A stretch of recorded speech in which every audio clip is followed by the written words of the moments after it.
हरि ओम। हमारे पुराणों में, ग्रंथों में, स्थान स्थान पर हमें जो ज्ञान मिलता है वो जीवन के करीब करीब सभी पक्षों के विषय में मिलता है। और यह पढ़ के और समझ के मुझे यह ध्यान आता है और गर्व भी महसूस होता है कि हमारे जो पूर्वज थे उन्होंने कितनी बारीकी से जीवन के हर एक पक्ष के विषय में सोचा है। यहाँ तक कि यह भी सोचा है कि और बताया है कि दिन के अलग अलग क्षणों को किस प्रकार व्यतीत करना चाहिए, किन कर्मों को करना चाहिए और किन को नहीं करना चाहिए। बहुत सारी चीज़ें छूट गई हैं। समाज जैसे जैसे बदलता है वैसे वैसे कुछ कार्य पुराने छूट जाते हैं। पर इसको पढ़ के इतना तो जरूर समझ में आता है कि सोच जीवन के हर एक पक्ष के लिए जिस प्रकार की थी वह कोई साधारण सभ्यता की नहीं हो सकती है। हम हजारों वर्ष पहले हमारे पूर्वज जिस प्रकार का सुंदर समाज बनाए थे, आज नहीं है, उस प्रकार का नहीं है जैसा था, पर जो बनाए थे वह हमारे लिए गर्व का विषय होना चाहिए। क्यों छूट गया, क्यों टूट गया, क्यों सभ्यता उस प्रकार से नहीं चली, नहीं रही, उसके बारे में तो ज्ञानी लोग तर्क वितर्क कर सकते हैं। पर पढ़ने पे यह तो समझ में आता है कि बहुत गहराई से चिंतन किया, बहुत गहराई से चिंतन किया है। हमारे यहाँ इतने पुराण ही हैं जिनको अलग अलग तरीके से लिखा गया है। विष्णु पुराण है, गरुड़ पुराण है, शिव पुराण है, लिंग पुराण है, वगैरह वगैरह। और ऐसा नहीं लिखा है कि वो बिल्कुल एक दूसरे से भिन्न है। बहुत सारी बातें एक जैसी भी हैं, लेकिन बहुत सारी बातें पृथक पृथक, अलग अलग भी हैं। तो ऐसा नहीं हो सकता है कि किसी ने मनगढ़ंत, अंग्रेजी में शब्द यूज करते हैं ना, इस्तेमाल करते हैं, मिथोलॉजी। मिथोलॉजी नहीं हो सकता है। यह हमारे पूर्वजों द्वारा दिया गया एक तोहफा है हमारे लिए, और इसका अध्ययन करना हमारा कर्तव्य है। खैर, तो आज इस पुराण से हम सदाचार एवं शौचाचार का निरूपण इस विषय में पढ़ेंगे। तो सूत जी ने कहा कि है शौनक, श्री हरि से सुनकर ब्रह्मा जी ने व्यास से सब कुछ देने वाले ब्राह्मण आदि वर्णों के सदाचार जैसे कहा है, उसे उसी प्रकार मैं कहता हूं। ब्राह्मण आदि वर्णों के लिए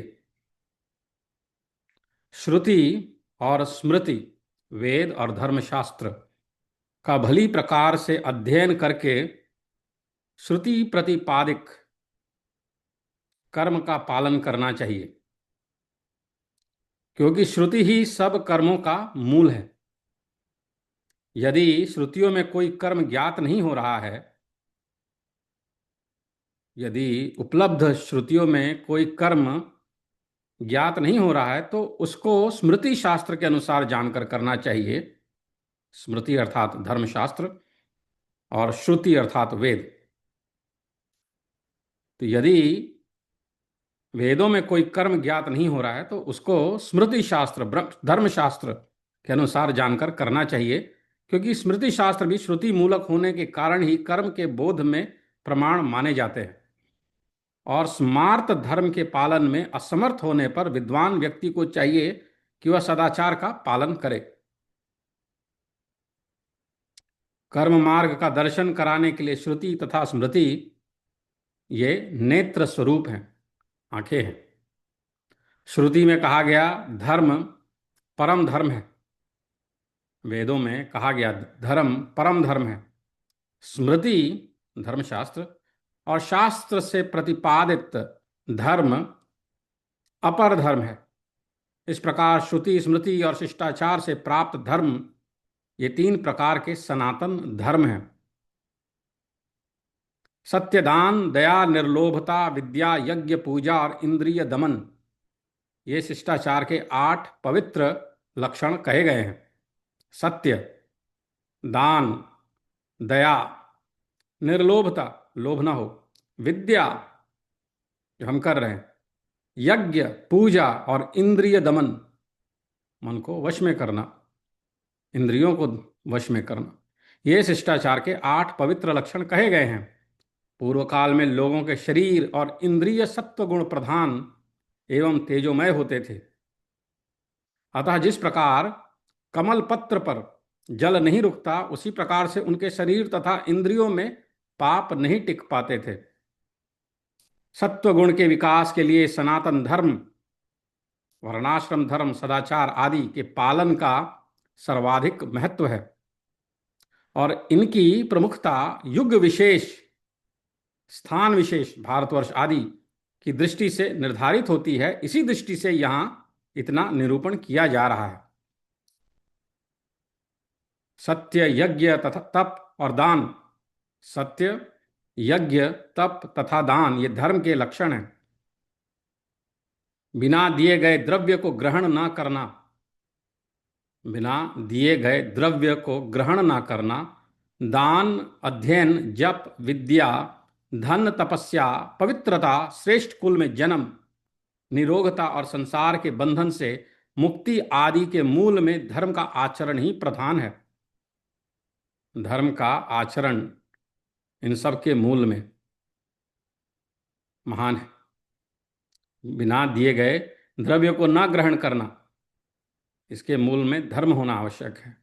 दान के मूल में धर्म होना आवश्यक है। अध्ययन के मूल में धर्म होना आवश्यक है। जप के मूल में धर्म होना आवश्यक है। विद्या के मूल में धर्म होना आवश्यक है। धन के मूल में भी धर्म होना आवश्यक है। तपस्या के मूल में भी धर्म होना आवश्यक है। पवित्रता के मूल में धर्म होना आवश्यक है। श्रेष्ठ कुल में जन्म, वह भी धर्म पे आधारित होना चाहिए। निरोगता, संसार के बंधन से मुक्ति, इन सब के मूल में धर्म का आचरण ही प्रधान है। धर्म से सुख तथा तत्व ज्ञान की प्राप्ति होती है और इस तत्व ज्ञान से ही मोक्ष प्राप्त होता है। धर्म से सुख और तत्व ज्ञान, सुख और तत्व ज्ञान की प्राप्ति होती है और इस तत्व ज्ञान से ही मोक्ष प्राप्त होता है। शास्त्रों के अनुसार पालन किए जाने योग्य तथा सनातन काल से चले आ रहे यज्ञ, अध्ययन और दान ब्राह्मण, क्षत्रिय और वैश्य के सामान्य धर्म हैं। यज्ञ कराना, अध्यापन तथा सदाचारवान विशुद्ध अधिकृत व्यक्ति से प्रतिग्रह लेना, दान लेना, ये 3 प्रकार की वृत्ति, जीविका मुनियों ने श्रेष्ठ ब्राह्मण वर्ण के लिए कही है। यज्ञ कराना, अध्यापन तथा सदाचारवान विशुद्ध अधिकृत व्यक्ति से प्रतिग्रह लेना, दान लेना, ये 3 प्रकार की वृत्ति, जीविका, सैलरी मुनियों ने श्रेष्ठ ब्राह्मण के लिए कही है। शास्त्रोपजीवी होना तथा प्राणियों की रक्षा करना, शास्त्रोपजीवी होना और प्राणियों की रक्षा करना क्षत्रिय वर्ण का धर्म है।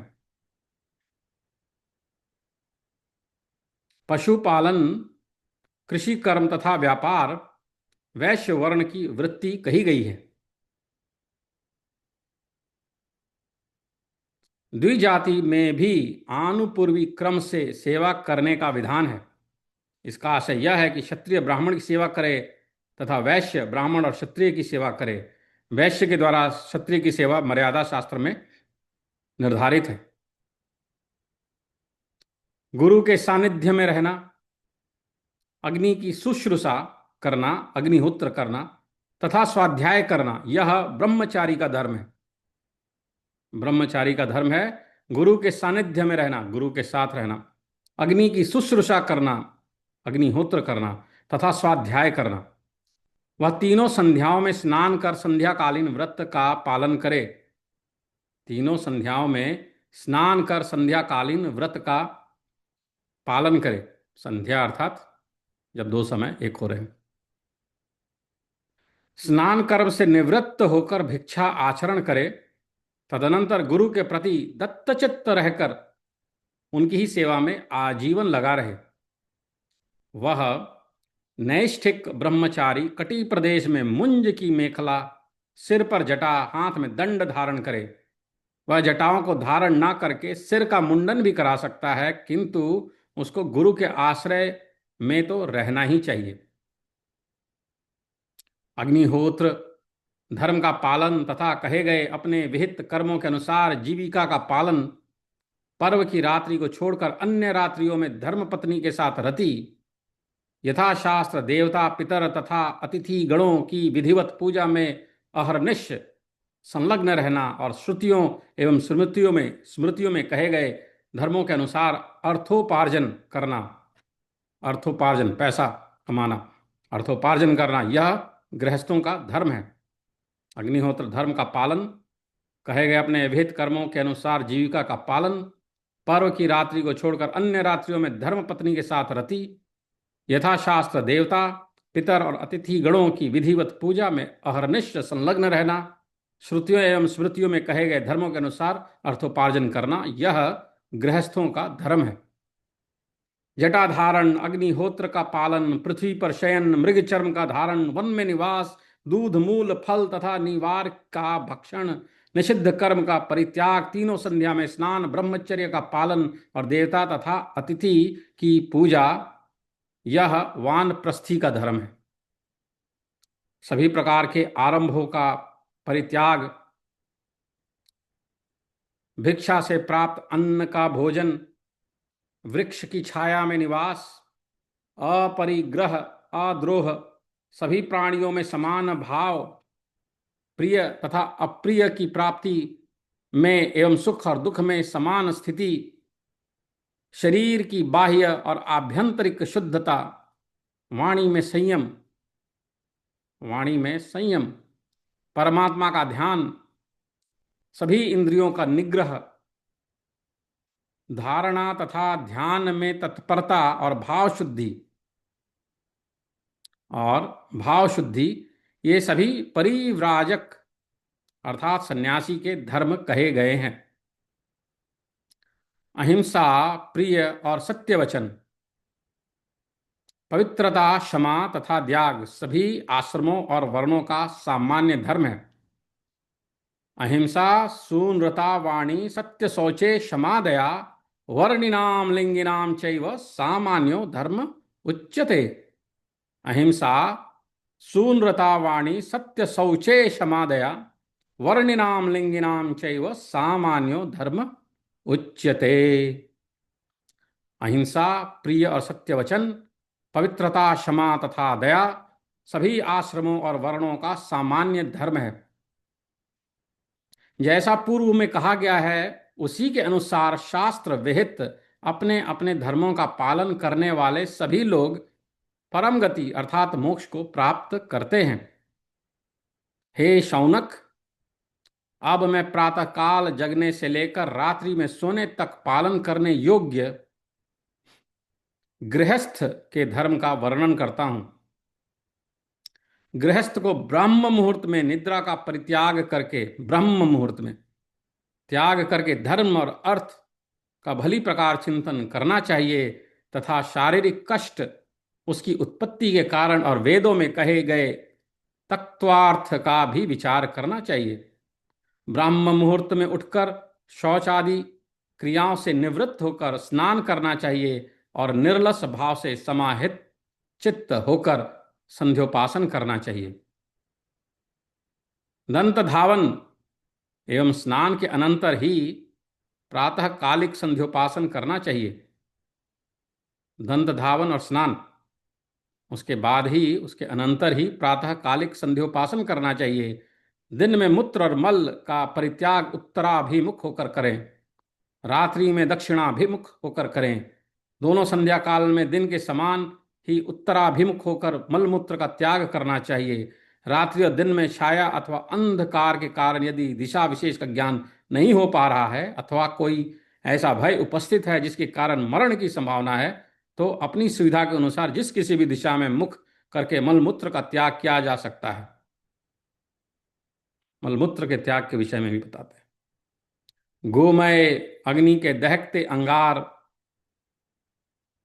दीमक की बांबी, जुते हुए खेत, जल, पवित्र स्थान, मार्ग और मार्ग में विद्यमान विधान योग्य वृक्ष की छाया में ना तो मूत्र का परित्याग करना चाहिए और ना तो मल विसर्जन ही।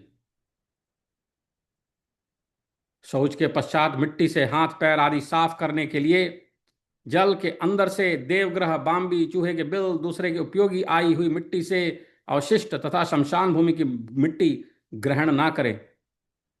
लघु शंका करने में लिंग में एक बार बाएं हाथ में 2 बार और दोनों हाथों में 2 बार मिट्टी लगाकर जल से प्रक्षालन करने पर ही शुद्धि होती है।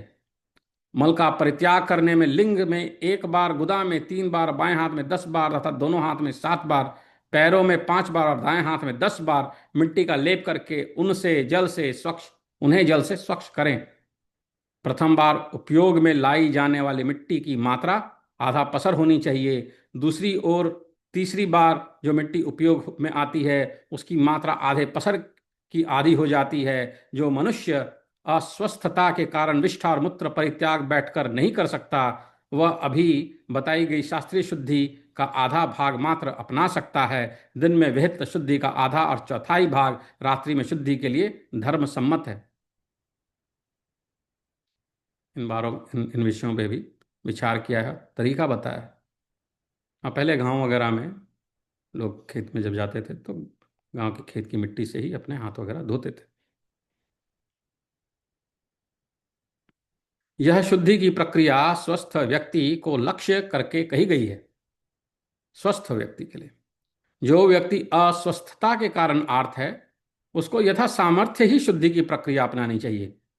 वसा, शुक्र, रक्त, मज्जा, लार, विष्ठा, मूत्र, कान का मैल, कफ, आंसू, आंख का मैल, कीचड़ और पसीना, ये मनुष्य के शरीर के 12 मल हैं। मलों के बारे में सोचा है। जब तक मन में शुद्धता की अवधारणा ना हो जाए तब तक इनके कारण अनुभव में आने वाली अशुद्धि के निराकरण में लगे रहना चाहिए। यहां पर शुद्धि की संख्या का जो प्रमाण दिया गया है वह श्रुतियों और स्मृतियों के आदेशानुसार है। तो इसके विषय में श्रुति और स्मृतियां आदेश देती हैं। शुद्धि 2 प्रकार की है, एक बाह्य और दूसरी आभ्यंतर। हम मंत्र पढ़ते हैं ना पूजा से पहले, अपवित्र पवित्रो वा सर्वावस्थाम गतोपि वा यह स्मरेत पुंडरीकाक्षम सह बाह्याभ्यंतर शुचि। बाह्य अभ्यंतर 2 प्रकार की शुद्धि की आवश्यकता होती है। मिट्टी तथा जल की जाने वाली शुद्धि बाह्य और भावों की शुद्धि ही आभ्यंतरिक शुद्धि मानी जाती है। भावों की शुद्धि, मन को शुद्ध करना, भाव को, विचार को शुद्ध करना, वह आभ्यंतरिक शुद्धि मानी जाती है और वह भी आवश्यक है। बाहर से स्वच्छ हों और मन से स्वच्छ ना हो, कलुषित रहें, तो वह शुद्धि नहीं है। और उसके विषय में भी हमारे ऋषि मुनियों ने पुराण आदि के माध्यम से, श्रुति स्मृति के माध्यम से हमें वह जानकारी, वह ज्ञान, उस तरीके का जीवन शैली हजारों वर्ष पहले सिखाया था। तो शुद्धि 2 प्रकार की है, एक बाह्य और दूसरी आभ्यंतरिक। मिट्टी तथा जल से की जाने वाली शुद्धि बाह्य और भावों की शुद्धि ही आभ्यंतरिक शुद्धि मानी जाती है। शुद्धि का प्रमुख अंग आचमन है। यह 3 बार करना चाहिए। इसके बाद 2 बार जल से मुख का मार्जन, तदनंतर अंगुष्ठ के मूल से मुख को धोकर 3 बार मुख का स्पर्श करना चाहिए। इसके बाद अंगुष्ठ और तर्जनी से नासिका का स्पर्श कर अंगुष्ठ तथा अनामिका से नेत्र और कान का स्पर्श करना चाहिए। तत्पश्चात कनिष्ठा और अंगुष्ठ के द्वारा नाभि का स्पर्श कर हथेली से हृदय का स्पर्श करना चाहिए। उसके बाद अपनी सभी अंगुलियों से सिर और उनके अंगुलियों के अग्रभाग से दोनों बाहुओं का स्पर्श करना चाहिए। वैदिक तरीके भी बताए जाते हैं। उसको बाद में पढ़ेंगे, पर ये भी आचमन के तरीके हैं जो पढ़ेंगे बाद में। अब आचमन तथा अंगों के स्पर्श का फल बताया जाता है। 3 बार जल का आचमन करके ऋग्वेद, यजुर्वेद तथा सामवेद, इन तीनों वेदों को प्रसन्न करना चाहिए। पहले 2 बार मुख का प्रक्षालन करने से अथर्व वेदविद ब्राह्मण और अंगिरस बृहस्पति का मुख में सन्निधान होता है। मुख भाग का स्पर्श करने पर आकाश, नासिका मार्ग, नासिका भाग का स्पर्श करने पर वायु, नेत्र भाग का स्पर्श करने पर सूर्य, कानों का स्पर्श करने पर सभी दिशाओं का स्पर्श समझना चाहिए। मुख और नासिका आदि में यथाक्रम आकाश तथा वायु आदि के अधिष्ठाता देवता सन्निहित हैं। मुख तथा नासिका आदि का यथाविधि स्पर्श करने से इन अंगों में यथाक्रम इतिहास, पुराण एवं वेदांग, शिक्षा, कल्प, व्याकरण, निरुक्त, छंद, ज्योतिष प्रतिष्ठित होते हैं। नाभि प्रदेश का स्पर्श कर पाण ग्रंथि का और हृदय भाग का स्पर्श कर ब्रह्मा का स्पर्श समझना चाहिए। मूर्धा के स्पर्श से रुद्र और शिखा के स्पर्श से ऋषियों को प्रसन्न किया जाता है। दोनों बाहुओं को स्पर्श करके यम, इंद्र, वरुण, कुबेर और पृथ्वी तथा अग्निदेव के सानिध्य का लाभ प्राप्त होता है। अपने दोनों चरणों में जल का अभ्युक्षण भगवान विष्णु और इंद्र तथा दोनों हाथों का प्रोक्षण करने से भगवान विष्णुदेव का सानिध्य प्राप्त होता है। धार्मिक विधि के अनुसार पृथ्वी का जल से प्रोक्षण करने से वासुकी आदि नाग प्रसन्न होते हैं। धार्मिक विधि के मध्य में जल का शास्त्रीय उपयोग करते समय उसके बिंदुओं के गिरने से भूतों के समूह तृप्ति प्राप्त कर प्रसन्न होते हैं। अंगुलियों के पर्वों पर अग्नि, वायु, सूर्य, चंद्र और पर्वत समूह निवास करते हैं। द्विज के हाथों में जो रेखाएं होती हैं उनमें गंगा आदि पवित्र नदियां स्थित रहती हैं। हाथ के तल भाग में सभी तीर्थों के साथ सोम का निवास है, इसलिए हाथ को पवित्र माना जाता है। उषा काल, सूर्योदय से पूर्व रात्रि शेष उषा काल होने पर यथाविधि शौच क्रिया करनी चाहिए। तदनंतर दंत धावन, दतवन करके स्नान करें। मुख के पर्युषित बासी रहने पर मनुष्य निश्चित ही अपवित्र रहता है, अतः मनुष्य को प्रातःकाल अवश्य दंत धावन करना चाहिए।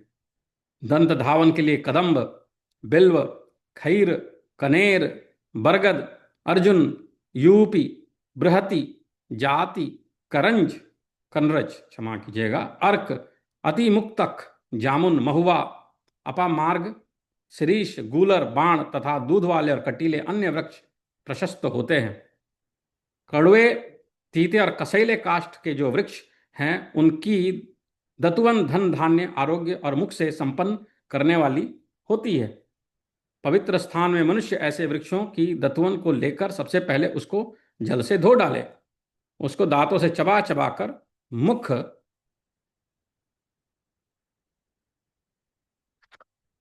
साफ करे और अवशिष्ट दतुवन को किसी एकांत स्थान में छोड़ दे।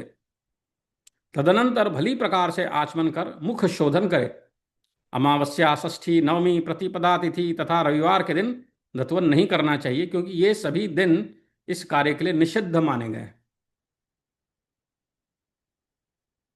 दतवन न होने पर तथा निषिद्ध तिथि के आ जाने पर मनुष्य को 12 बाल कुल्ला जल के द्वारा मुख को पवित्र कर लेना चाहिए। दृष्ट और अदृष्ट दोनों प्रकार का हित संपादन होने के कारण प्रातःकाल के स्नान की प्रशंसा की गई है। प्रातःकाल में स्नान करना आवश्यक है। जो व्यक्ति शुद्ध आत्मा है, जो प्रातःकाल स्नान करता है, वह जप आदि समस्त ऐहिक और पारलौकिक सुख प्रदान करने वाली क्रियाओं को संपन्न करने का अधिकारी है।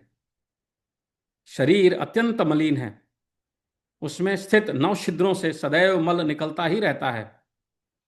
अतः प्रातःकाल का स्नान शरीर की शुद्धि का हेतु, मन को प्रसन्न रखने वाला तथा रूप और सौभाग्य की वृद्धि करने वाला है। यह शोक और दुख का विनाशक है। अतः मनुष्य प्रातःकाल गंगा स्नान के समान ही स्नान की क्रिया संपन्न करे। ज्येष्ठ मास के शुक्ल पक्ष की हस्त नक्षत्र से युक्त 10वीं तिथि में 10 पापों को हरण करने की सामर्थ्य है। इस पुण्य तिथि में स्नान करने से दान न देने का पाप, विरुद्ध आचरण, हिंसा, परदारोपसन, परदारोपसेवन, कटु और झूठ भाषण, चुगलखोरी, असंबद्ध प्रलाप, प्रद्रव्यापहरण, पर द्रव्य अपहरण, पर द्रव्यापहरण और मन से अनिष्ट चिंतन करने से होने वाले पाप, इन पापों के विनाश के लिए आज मैं गंगा स्नान कर रहा हूं, यह संकल्प लेकर मनुष्य प्रातःकाल स्नान करे। वानप्रस्थी तथा गृहस्थ को प्रातःकाल संक्षिप्त स्नान करना चाहिए। सन्यासी के लिए दिन की तीनों संध्याओं में स्नान करना अपेक्षित है, प्रातः, मध्याह्न और सायं, तीनों बार। ब्रह्मचारी को सकृत स्नान करना चाहिए। सकृत स्नान का तात्पर्य है दंडवत स्नान, अर्थात जैसे दंड जल में डालकर निकाल लिया जाता है वैसे ही स्नान करना चाहिए। गृहस्थ की तरह सुखपूर्वक स्नान नहीं करना चाहिए। सायं प्रातः अवश्य करणीय। अग्निहोत्र आदि के लिए दोनों समय सायं प्रातः स्नान का विधान ब्रह्मचारी के लिए है। आचमन करके, तीर्थों का आवाहन करके, अव्यय भगवान विष्णु का स्मरण करते हुए स्नान करना चाहिए। शास्त्रों में 3 करोड़ मंदेह नामक राक्षस माने गए हैं। वे दुरात्मा राक्षस सदैव प्रातःकाल उदित हो रहे सूर्य देव को खा जाने की इच्छा करते हैं। अतः सूर्योदय से पूर्व स्नान करके संध्योपासन कर्म नहीं करना चाहिए, करना सूर्यदेव का ही घातक है। सूर्योदय से पूर्व स्नान करके संध्योपासन कर्म नहीं करना सूर्यदेव का ही घातक है। जो लोग यथाविधि स्नान कर यथाधिकार संध्योपासन करते हैं, वे मंत्र से पवित्र किए गए अनल रूपी अर्घ्य जल से उन मंदेह राक्षसों को जला देते हैं। दिन और रात्रि का जो संधि काल है वही संध्या काल 45 मिनट का होता है। यह संध्या काल सूर्योदय से पूर्व 2 घड़ी पर्यंत रहता है। संध्या कर्म के समाप्त हो जाने पर यथाधिकार स्वयं हवन कार्य करना चाहिए। स्वयं हवन करने से जितना फल प्राप्त होता है उतना अन्य किसी के द्वारा कराने से नहीं होता। ऋत्विक, पुत्र, गुरु, भाई, भांजा और दामाद द्वारा यह कार्य हो सकता है, क्योंकि उन लोगों के द्वारा किया गया हवन स्वयं का ही माना गया है। ऋत्विक, पुत्र, गुरु, भाई, भांजा और दामाद। गार्हपत्य अग्नि को ब्रह्मा, दक्षिणाग्नि को शिव और आहवनीय अग्नि को विष्णु तथा कुमार को सत्य स्वरूप कहा गया है। यथोचित समय पर हवन करके सूर्य मंत्र का जप करना चाहिए। तदनंतर एकाग्रचित होकर सवित्री और प्रणय ओमकार मंत्र का जप करना चाहिए। प्रणव, सप्त, व्यहृति और त्रिपदा सावित्री मंत्र का निरंतर यथा समय नियत रूप से जप करने से संसार में किसी भी प्रकार का भय नहीं रहता। जो उपासक प्रातःकाल उठकर नित्य गायत्री मंत्र का जाप करता है वह कमल पत्र की भांति पाप से संलिप्त नहीं होता। देवी गायत्री का स्वरूप इस प्रकार है: श्वेत वर्णा समुद्दिष्टा, कौशेय वसना तथा अक्षसूत्र धरा देवी पद्मासन गता शुभा। श्वेत वर्णा समुद्दिष्टा, कौशेय वसना तथा अक्षसूत्र धरा देवी पद्मासन गता शुभा। अर्थात गायत्री देवी श्वेत वर्ण वाली हैं, कौशेय वस्त्र तथा अक्ष एवं सूत्र से विभूषित होकर सुंदर पद्मासन पर विराजमान रहती हैं। कौशेय अर्थात रेशमी वस्त्र, अक्षमाला एवं सूत्र यज्ञ सूत्र यज्ञोपवीत से विभूषित होकर सुंदर पद्मासन पर विराजमान रहती हैं। इसी रूप में विधिवत ध्यान करके तेजोसी इस यजुर्वेद के मंत्र से आवाहन कर गायत्री देवी की उपासना करनी चाहिए। प्राचीन काल में देववर्ग तथा मंत्रों का साक्षात्कार करने की इच्छा रखने वाले ऋषिगण यजुर्वेद के इसी मंत्र का प्रयोग करते थे। ये मेरी पुस्तक में 385 पन्ने पे है, 385। अतः सूर्यमंडल के मध्य विराजमान तथा ब्रह्मलोक में निवास करने वाली देवी का आवाहन करके गायत्री मंत्र का जप करना चाहिए।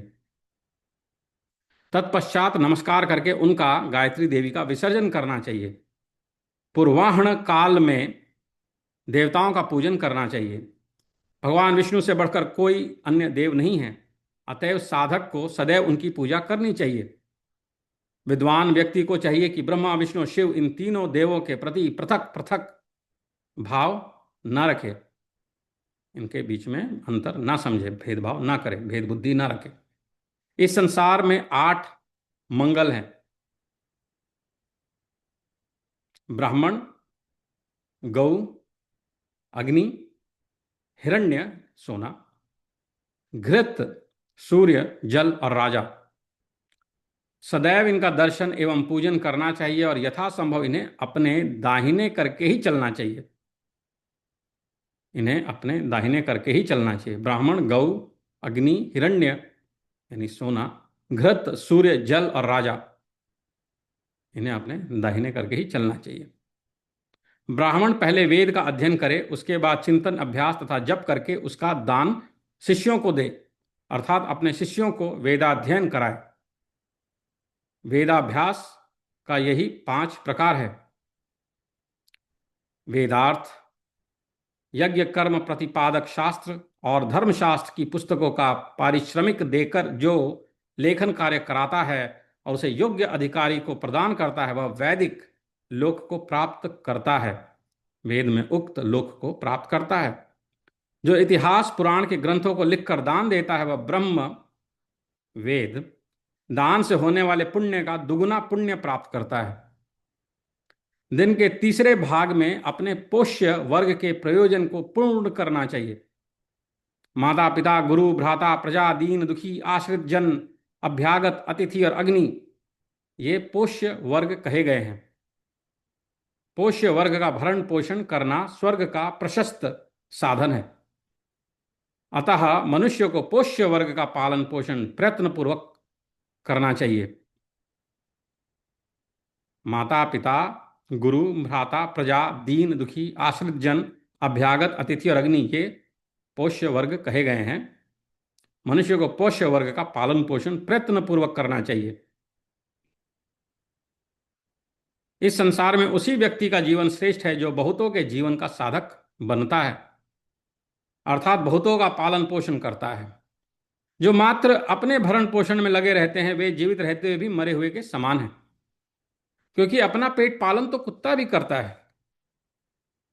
माता पिता, गुरु, भ्राता, प्रजा, दीना समाश्रिता, अभ्यागतो तिथिश्चाग्नि, पोष्यवर्गा उदाहृता, भरणम पोष्यवर्गस्य प्रशस्तं स्वर्ग साधनम, भरणम पोष्यवर्गस्य तस्माद्यत्नेन कार्ये स जीवति वरश्चैको,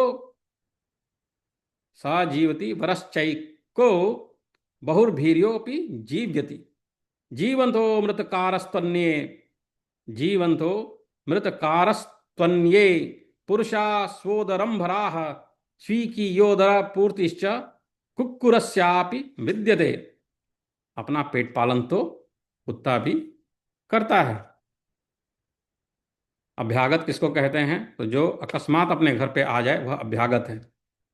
अतिथि उस संत को कहते हैं, अतिथि संत है। अतिथि उस संत को कहते हैं जो तिथि पर्व उत्सव आदि का विवेक नहीं करता है और सदा चलता ही रहता है, और सदा चलता ही रहता है। यहां यम का वचन दृष्टव्य है। तिथि पर्वोत्सवाः सर्वे त्यक्ता येन महात्मना, सो अतिथि सर्वभूतानां शेषानभ्यागतान् विदुः।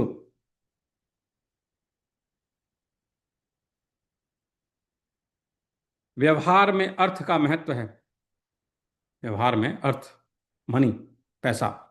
जैसे नदियों के मूल पर्वत हैं, वैसे ही समस्त कार्यों का मूल अर्थ है।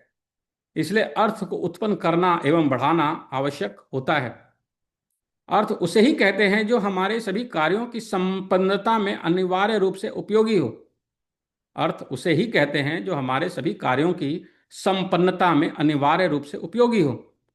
इसी दृष्टि से सभी रत्नों की निधि पृथ्वी, धान्य, पशु, स्त्रियां आदि अर्थ माने जाते हैं।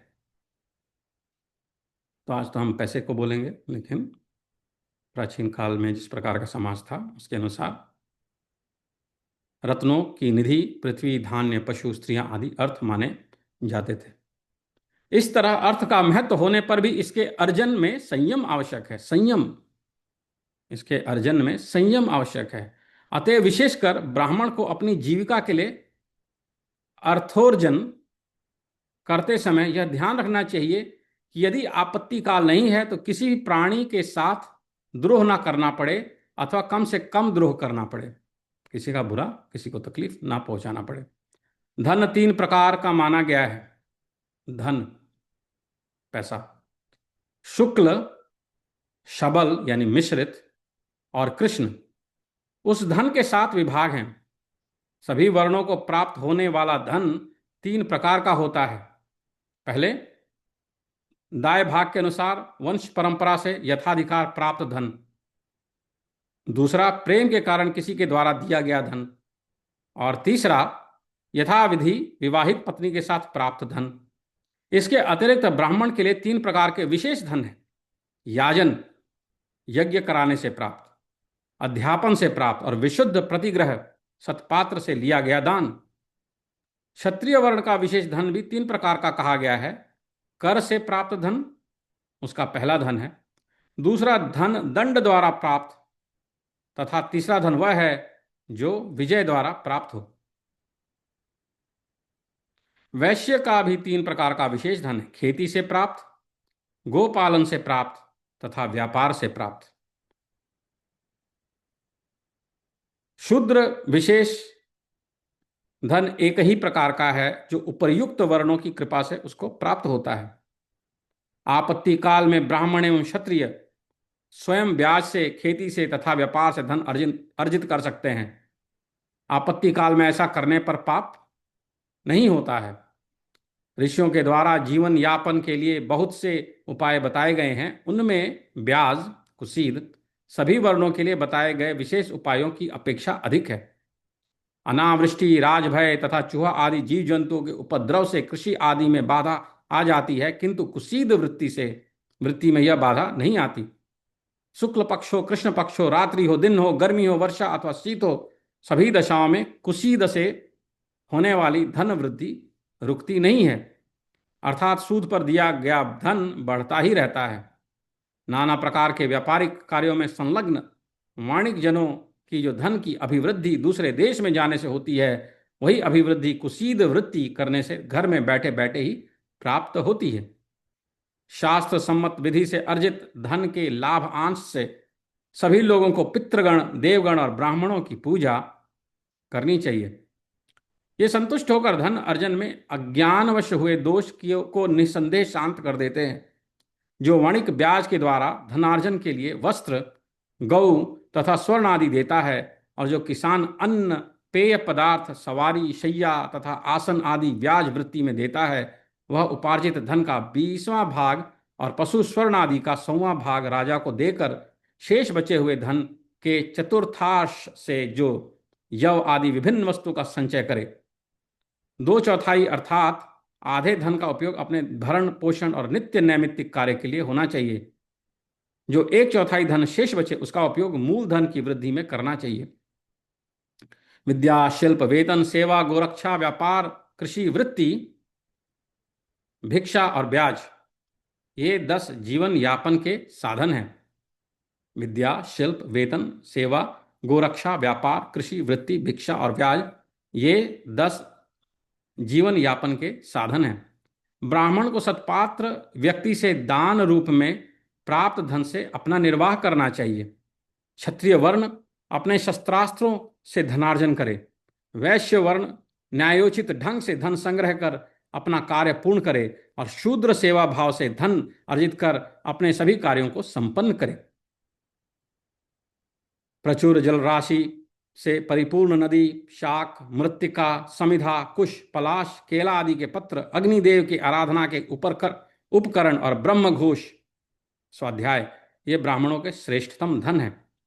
प्रचुर जल राशि से परिपूर्ण नदी, शाक, मृत्तिका, समिधा, कुश, पलाश, केला आदि के पत्र, अग्निदेव की आराधना के उपकरण और ब्रह्मघोष यानी स्वाध्याय, ये ब्राह्मणों के श्रेष्ठतम धन है। यदि अयाचित स्वतः प्राप्त धन को ब्राह्मण स्वीकार करे तो दोष नहीं है। देवताओं ने ऐसे धन को अमृत के समान कहा है, अतः बिना याचना किए ही आए धन का परित्याग ब्राह्मण को नहीं करना चाहिए। गुरु के धन का उद्धार करने की इच्छा से देवता और अतिथि की पूजा करते हुए सभी से प्रतिग्रह लेना चाहिए, पर उसका उपयोग अपनी तुष्टि के लिए नहीं करना चाहिए। साधु से अथवा असाधु से भी केवल उसके कल्याण के लिए ही प्रतिग्रह लेना चाहिए। यदि प्रतिग्रहिता ब्राह्मण आचारहीन कर्मनिष्ठ है तो अल्प दोष होगा, यदि निर्गुण है तो दोष में डूब जाएगा। इसी प्रकार तस्कर वृत्ति, अपने पुण्य को क्षीण करने वाली वृत्ति से अपना भरण करने के बाद उत्तम द्विज को अपनी शुद्धि के लिए प्रायश्चित करना चाहिए। दिन के चौथे भाग में मिट्टी, तिल, पुष्प तथा कुशादि सामग्री लाकर प्रकृति प्रदत्त जल में स्नान करना चाहिए। नित्य नैमित्तिक काम्य क्रियांग मलापकर्षण मार्जन आचमन और अवगाहन, ये 8 प्रकार के स्नान बताए गए हैं। नित्य नैमित्तिक काम्य क्रियांग मलापकर्षण मार्जन आचमन और अवगाहन, ये 8 प्रकार के स्नान बताए गए हैं। बिना स्नान किया पुरुष जप अग्नि और हवन आदि करने का अधिकारी नहीं है। प्रातः स्नान पूजा पाठ आदि धार्मिक कृत्य के लिए करना चाहिए। इसको नित्य स्नान कहा गया है। चांडाल, शव, विष्ठा तथा रजस्वला आदि का स्पर्श करने के पश्चात जो स्नान किया जाता है वह नैमित्तिक स्नान कहलाता है। ज्योतिष शास्त्र के अनुसार पुष्य आदि नक्षत्रों में जो स्नान आदि कृत्य किया जाता है उसे काम्य स्नान कहते हैं। निष्काम व्यक्ति को इस प्रकार का स्नान नहीं करना चाहिए। जप होम आदि कृत्यों को संपन्न करने की इच्छा से प्रेरित होकर अथवा अन्य अनेक पवित्र कृत्य देवता तथा अतिथि आदि का पूजन करने की इच्छा से जो स्नान किया जाता है उसको क्रियांग स्नान के नाम से अभिहित किया गया है। शारीरिक मल को दूर करने के लिए सरोवर, देवकुंड, तीर्थ और नदियों में जो स्नान किया जाता है वह मलापकर्षण स्नान है। सामान्य जल से स्नान करने पर केवल शरीर की शुद्धि होती है। तीर्थ में स्नान करने से विशिष्ट फल की प्राप्ति होती है। मज्जन स्नान के लिए विहित मंत्रों से मार्जन करने से मनुष्य का पाप उसी क्षण विनिष्ट हो जाता है। नित्य नैमित्तिक क्रियांग और मलापकर्षण नामक जो स्नान बताए गए हैं उन स्नानों को तीर्थ का अभाव होने पर उष्ण जल अथवा अन्य किसी प्रकार से प्राप्त कृत्रिम जल से संपन्न कर लेना चाहिए। भूमि से निकला हुआ जल पवित्र होता है। इस जल की अपेक्षा पर्वत से निकलने वाले झरने का जल पवित्र होता है। इससे भी पवित्र जल सरोवर का है और उसकी अपेक्षा नदी का जल पवित्र है। नदी के जल की अपेक्षा भी तीर्थ का जल पवित्र है। इन सभी जलों की अपेक्षा गंगा का जल परम पवित्र है। गंगा का श्रेष्ठतम जल जो जीवन पर्यंत किए गए प्राणी के सभी पापों का विनाश अति शीघ्र ही कर देता है। गया तथा कुरुक्षेत्र नामक तीर्थों के जल से भी बढ़कर पवित्र एवं पुण्यदायक जल गंगा जी का है।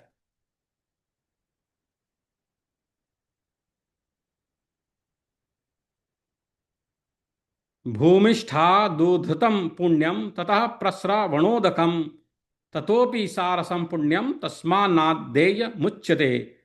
तीर्थतोयम ततः पुण्यम गांगम पुण्यम तो सर्वतः गांगम पय पुनात्यासु पाप मा मरणांतिकम।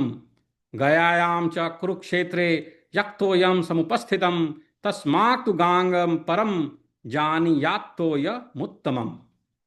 पुत्र जन्म, कतिपय विशिष्ट योग, मकर आदि राशियों पर सूर्य की संक्रांति तथा चंद्र और सूर्य ग्रहण होने पर रात्रि में स्नान करना प्रशस्त है,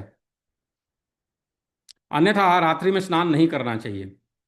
प्रतिदिन उषः काल में, संध्या काल में और सूर्य का उदय होते ही जो स्नान किया जाता है वह स्नान प्राजापत्य यज्ञ की भांति महापातक का नाश करने वाला है।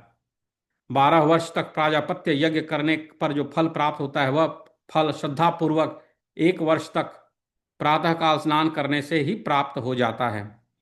जो व्यक्ति सूर्य और चंद्र नामक श्रेष्ठ ग्रहों के समान प्रचुर भोगों को प्राप्त करने की इच्छा करता है वह माघ तथा फाल्गुन इन दोनों मासों में नित्य प्रातःकाल स्नान करे। जो श्रद्धालु माघ मास आने पर प्रातःकाल स्नान करके हविष्यान्न ग्रहण करता है वह एक ही मास में अपने महाघोर और अति पापों का विनाश कर देता है। माता पिता, भ्राता, पितृ अथवा गुरु आदि को उद्देश्य बनाकर जो प्रातःकाल स्नान करता है उसे शास्त्र निर्दिष्ट पुण्य का 12 गुणित अधिक पुण्य प्राप्त होता है। भगवान विष्णु एकादशी तिथि को आमलोक, आंवला के समर्पण एवं दान से विशेष रूप से तुष्ट होते हैं। लक्ष्मी की कामना करने वाले मनुष्य को सर्वदा आमलक से स्नान करना चाहिए, आंवला से स्नान करना चाहिए। संताप, कीर्ति, अल्पायु, धन, मृत्यु, आरोग्य तथा सभी कामनाओं की पूर्ति क्रमशः रविवार आदि को तेल का अभ्यंग करने से प्राप्त होती है। अर्थात रविवार को शरीर में तेल का अभियंग करने पर संताप, सोमवार को तेल अभ्यंग करने से कीर्ति, मंगलवार को तेल अभ्यंग करने से अल्पायु, बुधवार को तेल अभ्यंग करने से धन, बृहस्पतिवार को ऐसा करने से मृत्यु, शुक्रवार को तेल अभ्यंग करने से आरोग्य और शनिवार को तेल अभ्यंग करने से मनुष्य का संपूर्ण अभिष्ट पूर्ण होता है। उपवास करने वाले व्रती से तथा नाई के द्वारा शौर्य कर्म कराने के पश्चात मनुष्य से तब तक ही लक्ष्मी प्रसन्न रहती है जब तक वह तेल का स्पर्श नहीं करता। अतः तेल स्पर्श करने के पश्चात मनुष्य को तत्काल स्नान कर लेना चाहिए। व्रत के दिन तो तेल स्पर्श नहीं ही करना चाहिए। स्नान करने के बाद मनुष्य को यथाविधान पितृगण, देवगण और मनुष्य का तर्पण करना चाहिए। नाभि पर्यंत जल में स्थित होकर एकाग्र मन से पितरों का आवाहन करना चाहिए। कहना चाहिए, आगच्छन्तु मे पितर इमं गृह्णन्त्वपो अंजलम। हे मेरे पितृगण, आप सब इस तीर्थ स्थान पर आकर विराजमान हो और मेरे द्वारा दी जा रही जलांजलि को स्वीकार करें। इस प्रकार आवाहन करके आकाश और दक्षिण दिशा में स्थित पितृगणों को 3-3 जलांजलि प्रदान करें। यदि जल से बाहर निकलकर तर्पण करना हो तो तर्पण की विधि जानने वाले लोगों को सूखे और स्वच्छ वस्त्र पहनकर समूल कुशाओं पर तर्पण करना चाहिए। बर्तन में तर्पण नहीं करना चाहिए। तर्पण कृत्य में रक्षोगण प्रतिबंध न कर सके, इसके लिए तर्पण आरंभ करते समय बाएं हाथ में जल लेकर नैऋत्य कोण में उसे छोड़ना चाहिए और जल छोड़ते समय निम्नलिखित मंत्र पढ़ना चाहिए। यदपाम क्रूर क्रूर मासाक्तु यदपाम क्रूर मांसाक्तु यद मेध्यम तु किश्चन अशांतम मलिनम यच्च तत्सर्वम पगच्छतु तत्सर्वम पगच्छतु। क्रूर मांस के कारण, अपवित्रता के कारण अथवा तर्पण के जल में अज्ञानवश विद्यमान अशांतिक जनक किसी तत्व या मलिनता के कारण जो कुछ भी प्रतिबंध है वह दूर हो जाए। अंत में तर्पण का संक्षेप उपसंहार करते समय 3 जलांजलि निम्नलिखित मंत्रों से देनी चाहिए। निषिद्ध भक्षणाद्यक्तु पापाद्यच्च प्रतिग्रहात् दुष्कृतम यच्च मे किश्चित दांग मनः कार्य कर्म भी पुनातु मे तदिंद्रस्तु वरुणः स बृहस्पतिः सविता च भगश्चैव मुनेः सनकादयः आब्रह्मस्तंभ पर्यंतम जगत तृप्यत्विति ब्रुवन्। निषिद्ध भक्षण से, जन्मांतरीय दुष्कर्मों से, प्रतिग्रह दान लेने से और इस जन्म में शरीर, वाणी एवं कर्म से जो निषिद्ध आचरण हो गए हैं उनसे उत्पन्न पापों के कारण मुझ में जो अपवित्रता है उसे दूर करके बृहस्पति, इंद्र तथा वरुण मुझे पवित्र करें। सूर्य, यम, देवता विशेष, सनकादिक ऋषि और ब्रह्म से लेकर स्तंभ आदि लघु कोटि, लघु कीट या तृण समस्त संसार, ये सब मेरे तर्पण से तृप्त हों। इस प्रकार पितृ तर्पण करके संयमी व्यक्ति को ईर्ष्या, द्वेष आदि से रहित होकर ब्रह्मा, विष्णु और महेश आदि अभिष्ट देवों की पूजा करनी चाहिए। विभिन्न देवता, लिंग, ब्राह्म, वैष्णव, रौद्र, सावित्र एवं मैत्रा, वरुण मंत्रों से सभी देवताओं की नमस्कार पूर्वक अर्चा करनी चाहिए। तदनंतर पुनः नमस्कार पूर्वक अर्चित देवों को पृथक पृथक अलग अलग पुष्पांजलियां देनी चाहिए। पुनः सर्वदेवमय भगवान विष्णु और सूर्य की पूजा करने का विधान है। इस पूजा में जो अधिकारी मनुष्य पुरुष सूक्त से भगवान विष्णु को पुष्प तथा जल समर्पित करता है वह संपूर्ण चराचर विश्व की पूजा को संपन्न कर लेता है। इन देवों की पूजा अन्य तांत्रिक मंत्रों से भी की जा सकती है। पूजा में सबसे पहले आराध्य देव जनार्दन को अर्घ्य प्रदान करना चाहिए और सुगंधित पदार्थों से उनके विग्रह का विलेपन करना चाहिए। तत्पश्चात उन्हें पुष्पांजलि, धूप, उपहार और फल का नैवेद्य समर्पित करना चाहिए। जल के मध्य में स्नान, जल के द्वारा मार्जन, आचमन, जल में तीर्थ का अभिमंत्रण और अधमर्षण सूक्त के द्वारा मार्जन नित्य 3 बार करना चाहिए। महात्माओं को स्नान आदि विधि के विषय में यही अभिष्ट है। ब्राह्मण, क्षत्रिय और वैश्य को मंत्र सहित स्नान करना चाहिए। शूद्र वर्ण को मौन होकर नमस्कार पूर्वक स्नान करना चाहिए। अध्यापन ब्रह्म यज्ञ, तर्पण पितृयज्ञ, होम देव यज्ञ, बलि वैश्व देव भूत यज्ञ तथा अतिथि का पूजन मनुष्य यज्ञ है। गौओं के गोष्ठ में 10 गुना, अग्निशाला में 100 गुना, सिद्ध क्षेत्र तीर्थ तथा देवालय में क्रमशः 1000 गुना, 1,00,000 गुना और 1,00,00,000 गुना फल इन कर्मों को करने से प्राप्त होता है। जब ये भी कर्म भगवान विष्णु के सानिध्य में किए जाते हैं तो इनसे अनंत गुना फलों की प्राप्ति होती है। दिन का यथा योग्य 5 विभाग करके पितृगण देवगण की अर्चा और मानव के कार्य करने चाहिए। जो मनुष्य अन्नदान करके सर्वप्रथम ब्राह्मण को भोजन कराकर अपने मित्रजनों के साथ स्वयं भोजन करता है, वह देह त्याग के बाद स्वर्गलोक के सुख का अधिकारी बन जाता है। मनुष्य को सर्वप्रथम मधुर, मध्य भाग में नमकीन और अम्ल से युक्त पदार्थ, उसके बाद कड़ुआ, तीता और कसैला भोजन करना चाहिए। भोजन के अनंतर दुग्ध पान करना चाहिए। रात में शाक तथा कंदादिक पदार्थों को अधिक नहीं खाना चाहिए। एक ही प्रकार के रस में आसक्ति अच्छी नहीं होती है। ब्राह्मण का अन्न अमृत के समान, क्षत्रिय का अन्न दुग्ध के समान, वैश्य का अन्न अन्न के समान और शुद्ध का अन्न रक्त के समान होता है। जो अमावस्या का व्रत 1 वर्ष तक करता है उसके यहाँ ऐश्वर्य लक्ष्मी का अविचल रूप से निवास होता है। द्विजाति के उदर भाग में गार्हपत्याग्नि, पृष्ठ भाग में दक्षिणाग्नि, मुख में वनियाग्नि, पूर्व में सत्याग्नि और मस्तक में सर्वाग्नि का वास रहता है। जो इन पंचाग्नियों को जान लेता है उसको आहिताग्नि कहा जाता है। शरीर को जल, चंद्र और विविध प्रकार के अन्न के द्वारा साध्य माना गया है।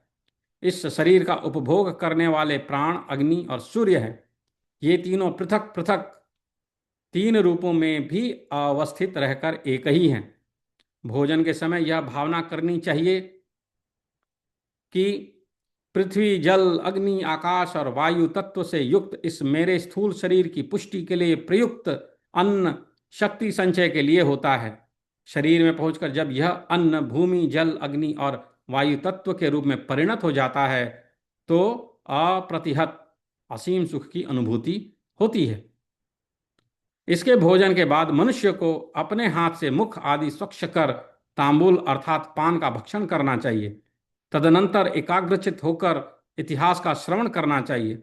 इतिहास और पुराण आदि की कथाओं के द्वारा मनुष्य को दिन के 6ठे और 7वें भाग का समय व्यतीत करना चाहिए।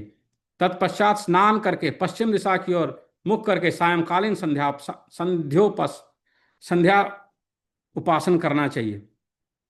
स्नान करके पश्चिम दिशा की ओर मुख करके सायंकालीन संध्या उपासन करना चाहिए।